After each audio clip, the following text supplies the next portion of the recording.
Rick, the Sean Suiter case, just every development was stunning. Absolutely. I think this is a story that rocked not only Maryland, not only the Baltimore area, but really the entire country, too.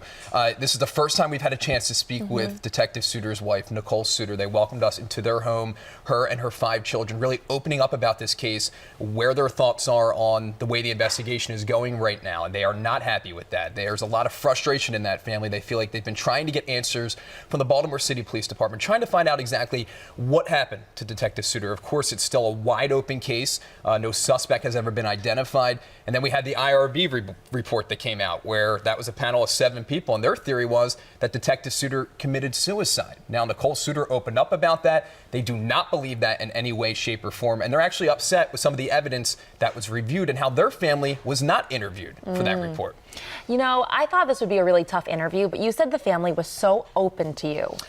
I can say that in 10 years of doing this, you encounter so many families that have gone through tragic situations. They were so positive for what they're dealing with. And the cohesiveness of that family and how tight-knit they are, it is truly remarkable. I remember being at Sean Suiter's funeral with you covering it. Yes. Do you remember that immense law enforcement presence? You interviewed someone from Philadelphia. So many people from around the country came, even people from overseas were at that funeral, showing you the type of impact that he left. And I think that's one thing they're so upset about. You have to remember, 18 years in the Baltimore City Police Department, you know, doing investigations, solving homicides, and they feel like their father's legacy is kind of being dragged through the mud right now. They're not getting the answers they deserve. They feel their family deserves a lot better than this. And again, the case is still an open investigation within the Baltimore Police Department. I think we need to clarify that, absolutely. Some people think because the IRB report is out that this case is closed. That's not the case, okay? Baltimore City Police have said this is still an open investigation for them. Remember, the medical examiner ruled the cause of death homicide. They have not changed it to suicide. So this is still very much open in terms of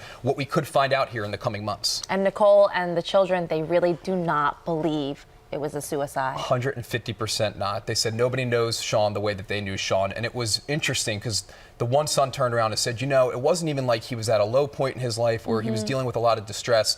If anything, this was the high point of his life. He just got back days before from watching his son get married in Jamaica. Wow. He was getting ready to retire in a couple of years. They said no way, shape, or form could that happen to their father. Well, thank you for an update because, again, like you said, this case is something that just rocked the area. Oh, for sure. I appreciate you taking time to sit down with me. Thanks for joining us here on WJZ.com.